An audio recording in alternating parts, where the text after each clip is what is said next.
이런 시간이면 나오는 소리가 다사다난이라고 하는 말입니다. 올해는 이 말이 더 절절하게 와 닿습니다. 탄핵 정국의 소용돌이 속에서 맞이하게 된 연말이기 때문입니다. 흔히 드라마에서나 보던 얘기라고 그러면 현실감은 좀 떨어지는 과장된 내용을 의미하는 표현이었습니다. 그러나 요즘 연일 터져나오는 수사 속보는 상상을 초월하는 내용들로 가득합니다. 어떻게 저럴 수가 싶은 그런 내용들, 드라마에서조차 만나보기 어려울 그런 내용들입니다. 그런데 그런 얘기는 누가 만들어냅니까? 대부분은 거리에서 흔하게 만날 수 있는 갑돌이 갑순이가 아닙니다. 물론 의외의 인물도 있기는 하지만 대부분은 뉴스에서나 얼굴을 대하던 고위직 인사들입니다. 대단한 학력은 물론 인생의 노정에서 승승장구하던 성공적인 삶을 살아내는 것처럼 보이던 인물들입니다. 그런데 드러나는 실상은 치졸하고 비겁하고 음험합니다. 누가 보더라도 거짓된 일을 천연덕스럽게 모르쇠로 일관하는 모습이 참으로 뻔뻔합니다.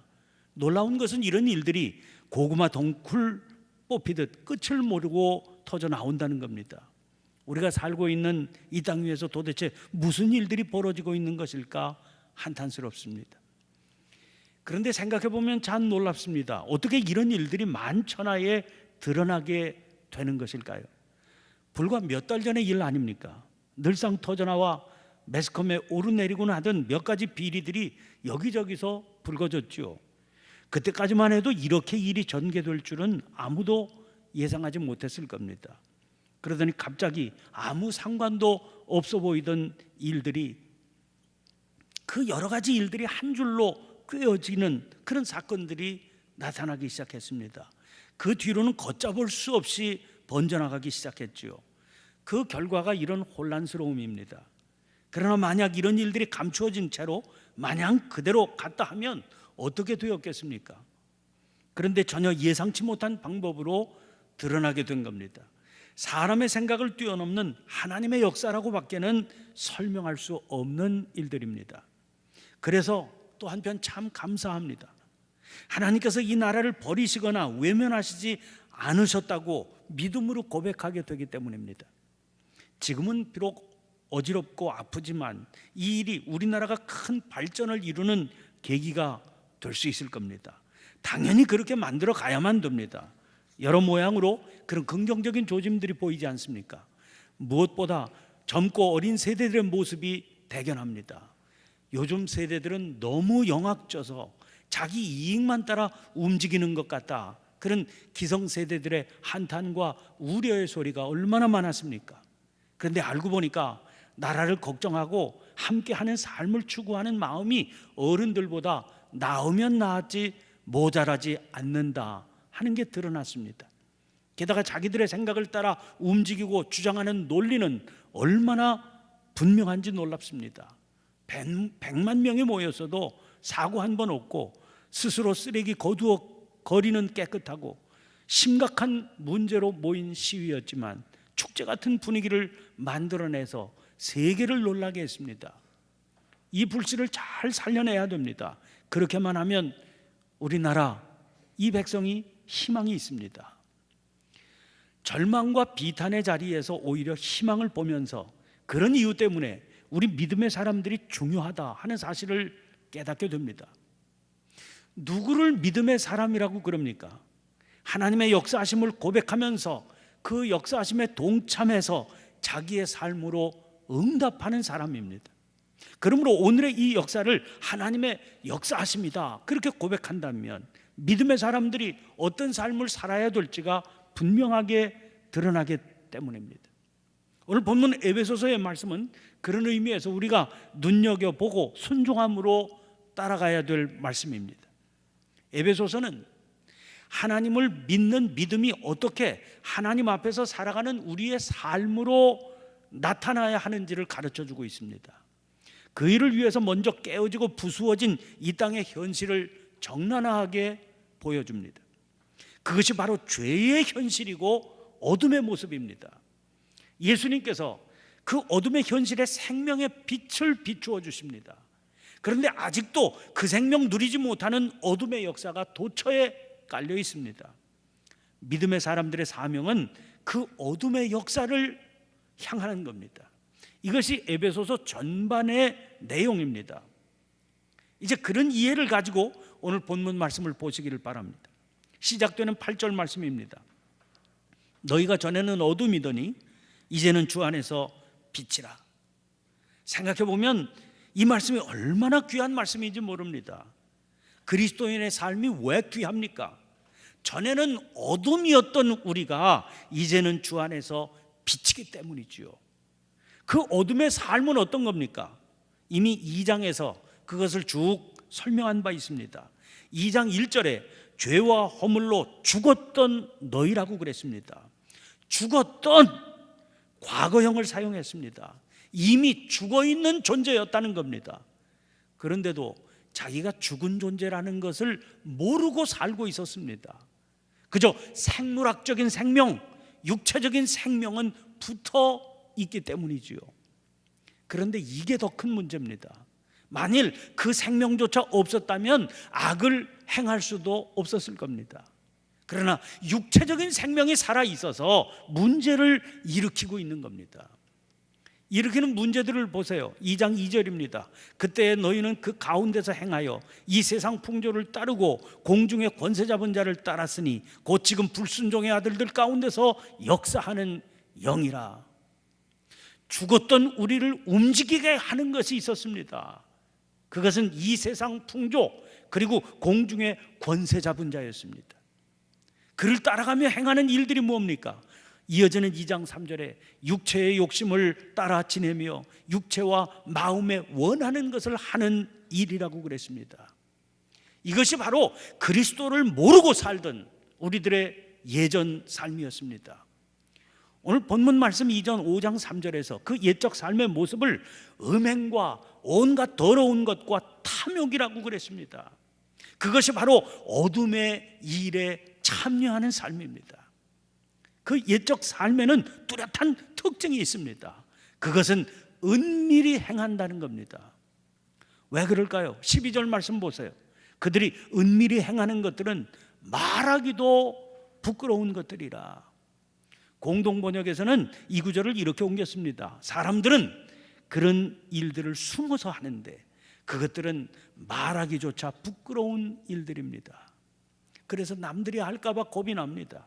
누군가가 그에 대해서 물으면 대답이 한결 같습니다. 모른다입니다. 중요한 것은 너희가 전에는 어둠이었다는 겁니다. 전에는입니다. 그렇다면 지금은 어떻습니까?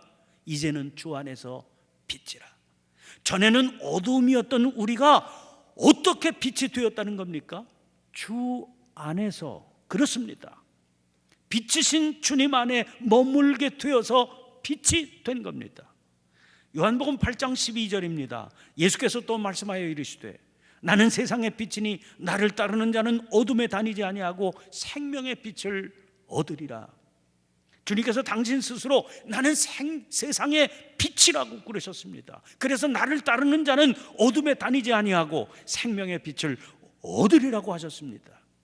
오늘 본문 말씀 유심히 보세요. 빛이 되기를 힘쓰라고 하지 않고 빛이라고 하셨습니다. 이미 빛이라는 겁니다. 생명의 빛이신 주 안에서 그렇게 된 겁니다. 그러므로 빛은 우리 그리스도인들의 본질이고 또 정체성입니다. 빛이 아닌 그리스도인이란 없습니다. 그리스도인이란 그리스도의 사람이라고 하는 의미지요. 입술로만 주여 주여 하는 자가 아니라 그리스도로 인하여 살아가는 사람이 그리스도인입니다. 그런데 그 그리스도가 생명의 빛이십니다. 그러므로 그 주 안에서 살아가는 그리스도인은 빛의 사람, 그 스스로 빛인 사람일 수밖에 없습니다. 그러니 그가 빛의 자녀로 행하는 것은 자연스럽고도 당연한 일입니다. 이 원리는 산상설교에서 주님 스스로 말씀하신 바 있습니다. 마태복음 5장 14절부터 16절 말씀입니다. 너희는 세상의 빛이라. 산 위에 있는 동네가 숨겨지지 못할 것이요 사람이 등불을 켜서 말 아래에 두지 아니하고 등경 위에 두나니 이러므로 집안 모든 사람에게 비치느니라. 이같이 너희 빛이 사람 앞에 비치게 하여 그들로 너희 착한 행실을 보고 하늘에 계신 너희 아버지께 영광을 돌리게 하라. 여기서도 빛이 되려고 힘을 써라 그러지 않으셨습니다. 너희는 세상의 빛이라고 말씀하셨습니다. 빛은 저절로 어둠을 물리칩니다. 마치 산 위에 있는 동네가 숨겨지지 못하는 것과 같습니다. 이 빛의 성질 때문에 어두운 세상을 빛이라고 등경 위에 세워두어서 집안 모든 사람에게 비치게 하는 법이지요. 우리는 본질상 빛입니다. 주님께서 우리 안에 역사하신 결과입니다. 그러므로 오늘 본문 11절 말씀 보세요. 너희는 열매 없는 어둠의 일에 참여하지 말고 도리어 책망하라. 참여하지 말라는 말은 휩쓸리지 말라는 말입니다. 사실 진정 빛이라면 빛의 본질 때문에 그렇게 하려고 해도 할 수가 없는 법입니다. 그렇다면 참여하지 말라는 말씀을 어떻게 받아들여야 되겠습니까? 유진 피터슨은 이 구절을 이렇게 옮겼습니다. 헛된 일, 분주하기만 할 뿐 성과가 없는 일, 어둠을 쫓는 무익한 일로 여러분의 시간을 허비하지 마십시오. 오히려 그러한 일들이 속임수임을 드러내 보이십시오. 이 번역을 보니까 아하, 이런 의미로 받을 수가 있구나 싶어서 무릎을 치게 됩니다.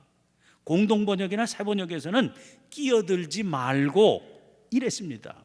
공연히 거기 얽혀 들어가 봐야 성과도 없고 시간만 허비하게 된다, 그런 말씀입니다. 그렇다고 어둠의 역사가 분명한데 가만히 있으면서 외면하거나 등지고 살 수도 없는 일 아닙니까? 그렇습니다. 그럴 수도 없고 그래서도 안 되지요. 그런데 오늘 본문 말씀은 우리가 할 수 있는 일, 이런 속에서 해야만 할 일이 있다, 그렇게 말씀하십니다. 그것은 빛인 우리들만 할 수 있는 일입니다. 그게 뭡니까? 도리어 책망하라는 겁니다. 오히려 그러한 일들이 속임수임을 드러내 보이십시오. 오히려 그것들을 폭로하십시오. 13절 말씀이 그 말씀입니다. 그러나 책망을 받는 모든 것은 빛으로 말미암아 드러나나니 드러나는 것마다 빛이니라. 말하기도 부끄러운, 그래서 어떻게 해서든지 감추려고 하면서 은밀히 행하는 것들이지만 빛 앞에서는 저절로 드러나게 되어 있습니다. 드러나게 하려고 애를 쓸 필요도 없습니다. 그저 빛으로 살아가기만 하면 됩니다. 그러면 저절로 그런 것들이 드러나 어둠은 사라지고 빛의 세계가 이루어지게 되어 있는 겁니다. 그런데 여기서 정말 중요한 차원을 만나게 됩니다. 어둠의 일은 뭐라고 그랬습니까? 5장 3절에 음행과 온갖 더러운 것과 탐욕이라고 그랬죠.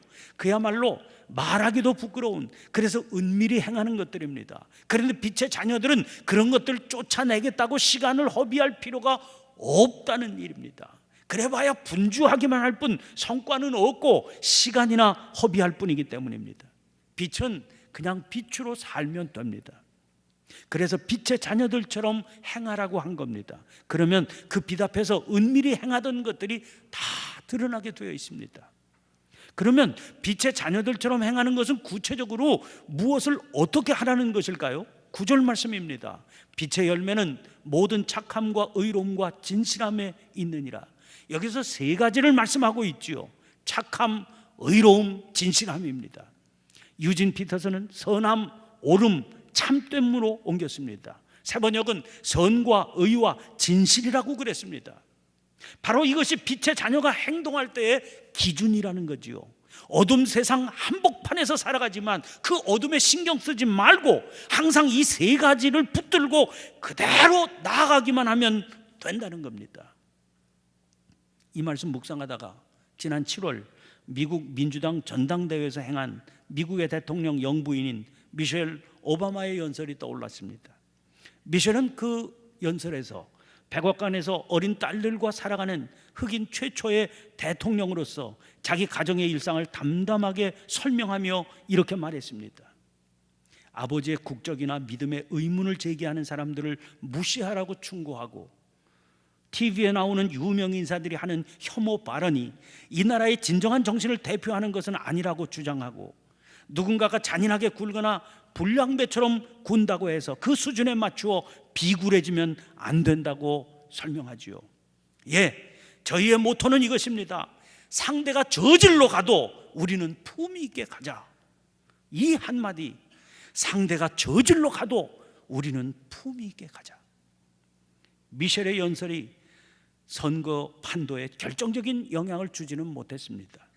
아무리 그래도 미국이 그럴 리가 싶은 후보 트럼프가 대통령에 당선됐습니다. 그러나 미셸의 연설이 등장하는 이 한마디는 그래도 살아서 여전히 심금을 울립니다. When they go low, we go high. 상대가 저질로 가도 우리는 품위 있게 가자. 저질을 상대하느라 우리의 진을 뺄 이유가 없습니다. 우리는 품위 있게 가면 됩니다. 그게 그들을 무력하게 만드는 비결입니다. 그것이 빛의 자녀답게 행하는 일입니다. 저질로 간다는 게 뭡니까? 은밀하게 말하기도 부끄러운 것들, 즉 음행과 온갖 더러운 것과 탐욕을 추구하며 산다는 거지요. 보세요, 아무리 은밀하게 행한다고 그래도 세상은 다 알게 됩니다. 하도 횡행하기 때문이에요. 그런데 품위 있게 간다는 건 뭡니까? 그런 것들이 판을 치는 세상 한복판에 살면서도 착함과 의로움과 진실함을 붙들고 추구하며 사는 겁니다. 그것 때문에 낙선을 해도, 그렇게 사는 것 때문에 손해를 보고, 그렇게 사는 바람에 고생길로 들어선다고 그래도 흔들리지 말고 갈 길 가자는 겁니다. 위대한 영성가의 말이 아니라 정치가의 부인이 한 말입니다. 그리고 그의 말이 사람의 심금을 울리고 큰 찬사를 받으며 세상에 파문을 일으켰습니다. 그것이 바로 빛의 역사입니다. 사랑하는 성도 여러분, 어지러웠던 한 해를 보내고 있습니다. 그런데 이 시간 성경의 희망은 언제나 절망의 맨 밑바닥에서부터 울려 퍼졌던 것을 기억합니다. 오늘의 이 어지러움 한복판에서 살아계신 하나님께서 우리에게 주시는 희망을 믿음으로 붙드시기를 바랍니다. 우리는 생명의 빛이신 주님의 은혜로 구원받은 빛의 자녀 그리스도인들입니다. 전에 우리가 머물러 살던 어둠의 삶은 말하기도 부끄러운 삶 아니었습니까? 그래서 우리는 소망이 없던 존재들, 죽었던 존재들입니다. 부지런히 땀 흘리며 살아도 열매는 없었습니다. 그러나 이제는 다릅니다. 이제는 주 안에서 빛이 되게 하셨기 때문입니다. 그러므로 빛의 자녀인 우리들에게 찾아오는 새해는 그야말로 희망의 새해가 됩니다. 어둠의 일에 휩쓸리며 살지 않도록 빛의 자녀답게 모든 착함과 의로움과 진실함으로 살아가시기를 바랍니다. 죽은 자들 가운데서 일어나 주님께서 허락하신 생명의 빛을 어두운 세상 가운데 비추며 사시기를 바랍니다. 우리를 통해서 이 세상이 진정한 희망을 발견할 수 있도록 꿋꿋하게 빛의 길을 걸어가시기를 주의 이름으로 축원합니다. 기도를 드리겠습니다. 은혜로 관쓰워 주신 올 한 해는 소란함 가운데 끝이 나고 있습니다. 그러나 답답하고 참담한 중에서도 역사하시는 하나님의 은혜를 고백할 수 있게 해주시니 감사합니다. 절망의 맨 밑바닥에서 소망으로 일어서게 하시는 주님을 찬양합니다. 생명의 빛받아 살아가는 믿음의 백성들은 저희들을 특히 강하게 붙들어 주시옵소서. 어둠에 휩쓸리지 말고 모든 착함과 의로움과 진실함으로 빛 가운데 걸어가는 저희들이 되게 해 주시옵소서. 그리하여 저희들을 통해 죽음의 세계가 소망의 빛을 보고 그리로 나올 수 있도록 역사하여 주시옵소서. 빛의 자녀들을 통해서 어두운 세상에 생명의 빛을 비추시는 구원의 주님 예수님 이름으로 기도하옵나이다. 아멘.